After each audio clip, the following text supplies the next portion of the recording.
वस्सलातु वस्सलामु अला सय्यिदिल मुरसलीन अम्मा बाद फ़अऊज़ु बिल्लाहि मिनश शैतानिर रजीम बिस्मिल्लाहिर रहमानिर रहीम इन्नल्लाहा व मलाइकतहु युसल्लूना अलन नबी या अय्युहल्लज़ीना आमनू सल्लु अलैहि व सल्लिमू तस्लीमा अल्लाहुम्मा सल्लि अला मुहम्मद व अला आलि मुहम्मद क़ाल अल्लाहु तआला फ़िल क़ुरआनिल मजीद वल फ़ुरक़ानिल हमीद या अय्युहल्लज़ीना आमनू कुतिबा अलैकुमुस सियाम कमा कुतिबा अलल लज़ीना मिन क़ब्लिकुम लअल्लकुम तत्तक़ून आमनतु बिल्लाहि सदक़ल्लाहुल अज़ीम। Without delaying, I would like to come on my topic. And our topic is how to purify our soul. हमने अपने नफ्स को कैसे पाक करना है। तो चूंकि रमजानुल मुबारक आ चुका है, इसलिए मैं अपने टॉपिक का रुख इसी की तरफ लेकर जाता हूं कि नफ्स को पाक करने का एक बेहतरीन हथियार रोजा भी है। बोलिए, नफ्स को पाक करने का एक बेहतरीन हथियार रोजा भी है। देखिए, इंसान के दो बड़े दुश्मन हैं, एक शैतान और दूसरा नफ्स। तो शैतान को अल्लाह ताला जब रमजानुल मुबारक आता है तो शैतान को कैद कर लिया जाता है। अब पीछे रह गया नफ्स कि नफ्स से कैसे हम रिहाई हासिल कर सकते हैं।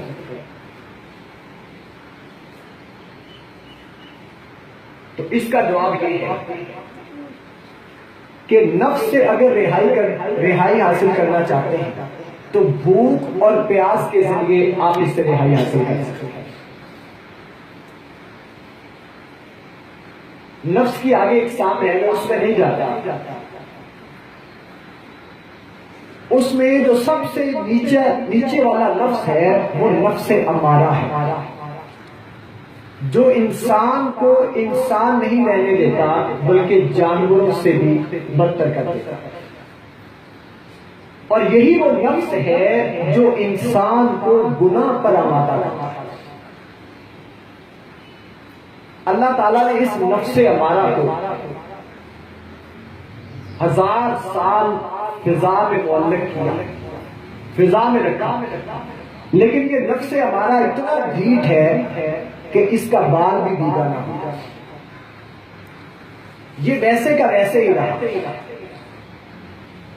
फिर अल्लाह ताला ने क्या किया, इस नफ्स अमारा को 1000 साल जहन्नम में रखा। फिर जब इसको निकाला तो तब भी ये इतना ढीठ निकला कि इस पर कुछ असर ना था। फिर अल्लाह ताला ने इस नफ्स अम्मारा को 1000 साल भूखा रखा, 1000 साल भूख में रखा।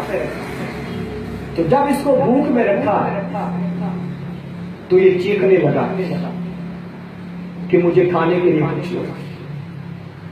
इसलिए अगर हम नफ्स को मारना चाहते हैं, क्योंकि यही वो नफ्स है रमजान में जो हमें गुनाह पर आमादा करेगा, तो अगर हम चाहते हैं कि हम इससे रिहाई हासिल कर लें, हम इससे छुटकारा हासिल कर लें,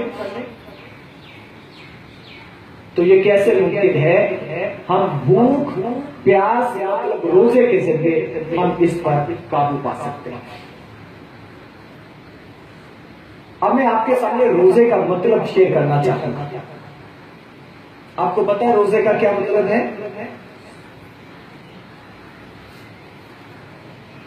रोजे का मतलब है, जब आप इसको चेक करेंगे, रोजे का मतलब है रुक जाना।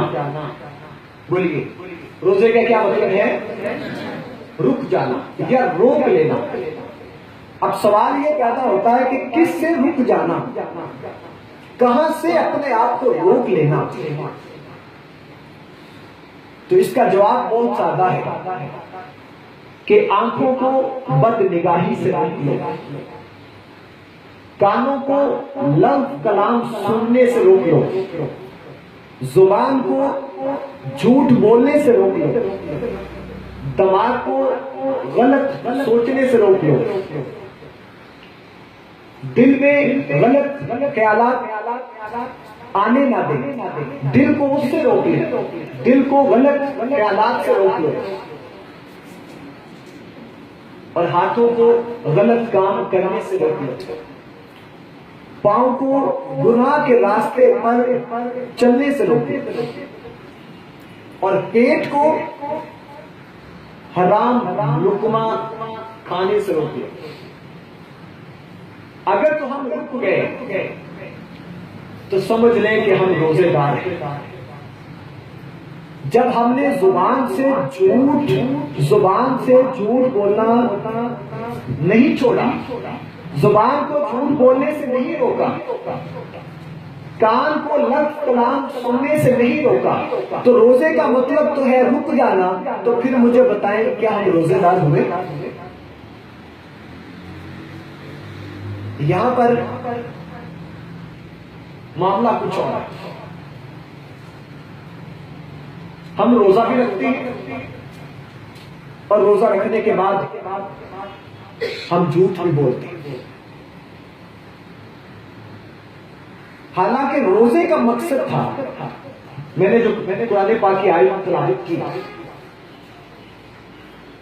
या अय्युहल्लज़ीना आमनू कुतिबा अलैकुमुस सियाम, ऐ ईमान वालों तुम पर रोजे फर्ज किए गए हैं, कमा कुतिबा अलल्लज़ीना मिन क़ब्लिकुम, जिस तरह से तुमसे पहले लोगों पर फर्ज किए गए। अब इसकी वजह क्या है,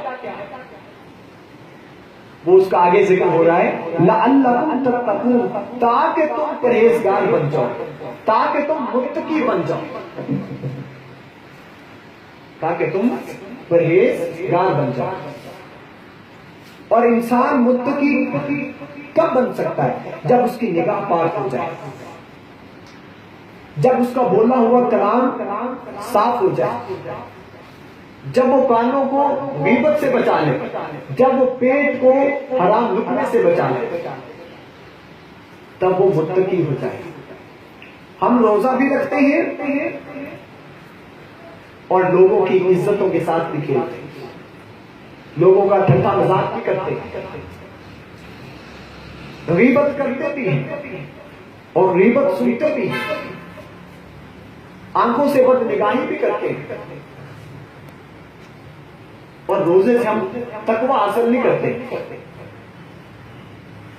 बल्कि आपने अक्सर देखा होगा कि आपके हो सकता है कुछ ऐसे दोस्त हों या आप खुद ही हो जो रोजे को टाइम पास समझते हैं, और जब रोजा आता है तो वो टाइम पास करने के लिए दे वेंट टू ट्यूबवेल्स,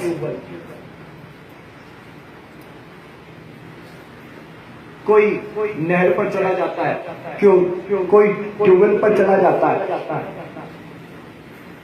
सिर्फ किसके लिए? टाइम पास करने के लिए। नहीं बेटा, रोजा इसलिए नहीं आया। अगर ट्यूबवेल पर जाने से आप मुत्तकी हो सकते हैं, आपके अंदर तकवा पैदा हो सकता है, तो मुझे बताएं, सबसे पहले मैं वहां पे पहुंचूं। रोजे का मकसद टाइम पास नहीं है। रोजे का मकसद 3 फिल्में नहीं है कि 3-3 घंटे की 3 फिल्में देख ली और आपका रोजा गुजर गया। बेटा, रोजे का मकसद आपके दिलों के अंदर और आपको मुत्तकी बनाना है, और आपके दिलों के अंदर अल्लाह और उसके रसूल का खौफ पैदा करना है। रोजा भी रखते हैं, झूठ भी बोलते हैं, रोजा भी रखते हैं, गीबत भी करते हैं, रोजा भी रखते हैं, लोगों का मजाक भी करते हैं, रोजा भी रखते हैं, बदनिगाही भी करते हैं। तो बेटा, हुजूर सल्लल्लाहु अलैहि वसल्लम ने फरमाया कि ऐसे भी लोग होंगे जो रोजे रखेंगे लेकिन उनको भूख और प्यास के अलावा कुछ भी नहीं मिले। वो कौन से लोग हैं? ये ऐसे लोग हैं जो रोजा भी रखते हैं और उसके अलावा उसके बाद अपनी जुबान की हिफाजत नहीं करते, अपनी निगाह की हिफाजत नहीं करते, अपने कानों की हिफाजत नहीं करते। तो बेटा रोजा आपके लिए तब ही इफेक्टिव हो सकता है जब हम इसको इस नीयत के साथ रखें कि हमने अपने अंदर तकवे को पैदा करना है। इंशाअल्लाह कल हम इसी टॉपिक को आगे लेके चलेंगे। Thanks for your attention.